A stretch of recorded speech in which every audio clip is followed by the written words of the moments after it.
this could be a literal game changer. 16 gig, and that's a lot. 2,449 megahertz. Oh, the whole thing's crashed as well, brilliant. It is graphics card overload at the moment. It seems to be all you guys want to know about, and if you're after a brand new gaming PC or upgrading the one that you already have, then clearly it's a great time to do it. I've got too excited, the desk is too low.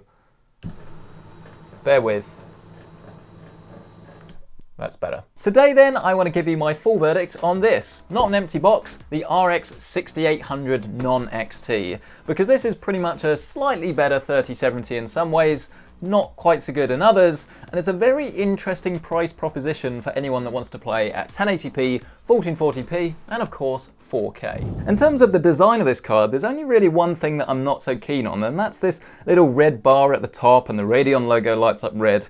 If you're going for that sort of theme, then it works really well, but because you have this black and silver design, it's not actually going to be the most friendly card to put in any old system. You are going to have to plan it a little bit, or things might look a little bit odd. I really do like how you have two 8-pins though. You don't have to use that silly adapter that you get with a 3070.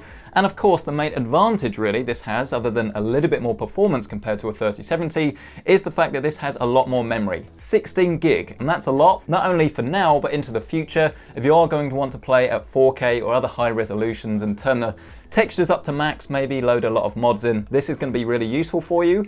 But in real world scenarios, remember that this will allocate more memory than a 3070, not necessarily use it. The rest of the questions that you're probably asking yourself is around about the benchmarks, smart access memory, and of course ray tracing performance. And don't worry, I'll be covering them all in this video. It's a really interesting card to review actually, because you've pretty much got two camps. You've got the people that are going to be upgrading the whole system, pairing this with a Ryzen 5000 series CPU, and enabling something that we call smart access memory. And this is really interesting actually, because it's going to leverage what we call the PCI Generation 4 interface and what's known as the resizable bar, which basically means that the memory communication between the CPU and GPU is a lot better. It's unrestricted, and this is exclusive to Ryzen 5000 series CPUs and of course the new Radeons at the moment, but Nvidia is talking about having something that is going to work similar to this next year. Just boot up your PC as normal, and then you want to go into the BIOS and enable something called above 4G decoding. You can do a little search for the setting if you're not sure where it is, because it's not that obvious. Oh my god, I'm being so silly. Look, I was too busy talking to you lot. I haven't plugged the PCIe connectors into the graphics card. Right, let's try that again, shall we? Navigate to Advanced, PCIe Subsystem Settings. Above 4G decoding is probably disabled. Turn that on, and then you'll see Resize Bar Support. Set that to Auto, and then restart. And then get a black screen. Why? This is a little bit temperamental. I'm gonna have to clear the CMOS and try again. I know, I'm disappointed too. Don't leave a comment down below saying, why this is so rubbish, it doesn't work. That's not my fault. Okay, that seems to work now. To test if it's working, here we have Watch Dogs Legion, 1440p. I'm going to turn ray tracing off because it's not really working properly on this system at the moment, but otherwise we're going to set everything to ultra. And then it's just a case of letting it run, which is always interesting the first time, but not the 15th or the 25th. Or however many times I've seen this now. What did we get? 69 frames a second. Let's do the same thing with control. This is ray tracing enabled now, and we've set everything to 1440p, but displaying at 4K. So we're going to run to the end, and then run all the way back, and then retest this with the resizable bar or smart access memory thing disabled. My enthusiasm is there. This could be a literal game changer. Never made that joke before now, have I? Yeah, looks pretty similar. I'm gonna guess there's no difference, you know. Here we go, here we go, here we go. 70 frames a second, which is about the same as what we had before. We had 69. So with smart access memory, we've got -1 frames a second. Solid. Let's go run around in some more circles, shall we? And this is make or break, really. I mean, it's not, because as I say, it is still in beta, but I would love to see a difference.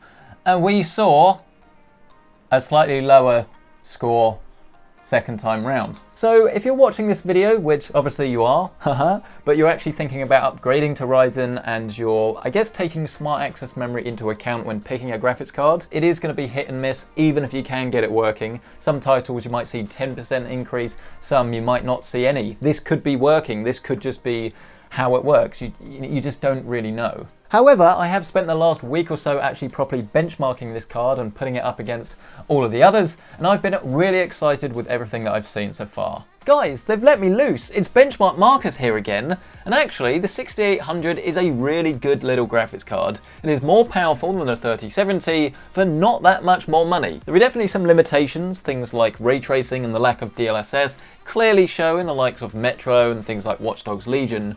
But if you're purely looking at things like Apex Legends, Far Cry 5, then you can see actually there is a big boost over the 3070. And yes, it's not as fast as a 3080, but it's obviously not priced that way as well. You can look to get an XT, but we don't have that in at the moment, so you have to wait for the full review of that. But it slots in quite nicely, really. It's all going to be about what sort of screen resolution you're actually going to want to play on, because this is definitely capable at 4K gaming, no doubt about it. It's not going to be able to do ray tracing and 4K, that's just sadly a big limitation here. But I think for what most people are actually going to be buying these cards for, which realistically is 1440p, is ultra-wide monitors, high refresh rate, then this is all the graphics cards you're going to need. Even this could be too high-end for a lot of people. Don't go thinking you need to spend £500 on a graphics card, because if you are playing at 1080p and 1440, then arguably this is still a little bit overkill. Unless you're talking about ray tracing, that is. See, I told you it was impressive. And the thing is, I'm not really quite sure how this little stealth performer came to be. I mean, AMD seem to have not only caught up with Nvidia, but obviously they seem to be doing very wondrous things with Intel at the moment. So maybe history is going to repeat itself when we're going to have the absolute best GPU be Team AMD. We have the 6900 XT coming in the studio very soon, so do get subscribed if you do want to see the full review of that. As far as temperatures and thermals, acoustics are concerned, I've also been very impressed in this department with one big caveat. We've already mentioned it, you're going to have to be careful with your overall airflow. Don't put a radiator at the front, because this is now just blowing hot air, so that even in this open air chassis, we're currently getting, what's that, 76 degrees? It's not making that much noise though. Here's a bit of a noise test for you. You should be aware that there is a little bit of coil whine in Far Cry at the moment, and the noise levels are perhaps slightly louder than the 3070, but to be honest, I've been very impressed with the overall performance of this card in terms of acoustics and thermals. Is not something I would worry about. Which leaves us then with overclocking, something I haven't actually tested yet. I'm quite excited. In its non-overclocked version at 1440p windowed, you can see we're getting a GPU clock speed of what, around about 2230 megahertz. There is an automatic tuning facility here in the software, so you can just hit overclock GPU, hit proceed, and it will do a little warning for you and then tell you that you've got an overclock. So what's that? 2324 megahertz. Let's try 5%, see if that works. 2300 megahertz? That's not bad. That's not bad at all. Have we got any more in the tank though? That's the question. Oh, pushed it too far. 114% is not good. Oh, the whole thing's crashed as well. Brilliant. 2407! 2407! 2449 megahertz. But you've got to be impressed by that, don't you? You've got to be impressed by that. AMD, how have you done this? Oh, it's not stable, that's why. It's not stable. It's crashed again. I mean, that was probably to be expected now, wasn't it? So realistically, probably safe in the round of what, 5 to 8% boost, depending on your exact card that you've got. So to give you a little bit of context, 4K ultra settings, 105, 106 frames a second overclocked. And then if we restore this to its factory settings, 100 frames a second, 102 frames a second. So it's definitely less, but we're not really seeing like an 8% performance boost that you might expect. I mean, it doesn't always translate that way, but there is some overclocking you can do on this card, and it is going to affect some games, I guess, more than others. If you're watching this video then, and you're after the verdict, should you pick up a 6800? It's not a simple yes or no, but it's not really that far away from it, to be honest, because I don't think there's going to be anyone that's disappointed buying one of these. The performance really does speak for itself, and AMD have done such a good job of not only closing the gap to Nvidia, but actually providing something something that is in a league of its own, I guess. It sits nicely between the 3070 and the 3080, and of course that 6800 XT. But having said that, you do realistically need to ask yourself whether you care about DLSS, because if you're upgrading specifically for a game like Watch Dogs or of course Cyberpunk, then the Nvidia cards are going to perform better, assuming you're happy to use DLSS. That is just a fact, unfortunately. Same really goes for the ray tracing performance. It's not quite as clear cut, but you know, they've had more experience doing it. So I think if that's why you're upgrading, then probably Nvidia is going to be the way to go. But I don't think it's as simple as that, because the amount of times I've actually enabled ray tracing pretty much comes down to just Control. That's the only game I've played with ray tracing enabled, so clearly it doesn't matter that much. But DLSS is a completely different kettle of fish, to be honest. Depends what resolution you're going to be playing at, depends on the games, but if you're after a card just for raw performance, you know, for something like Fortnite, Apex, or any non-RTX title, then I think the 6800 is well worth your money, and it's definitely worth picking up.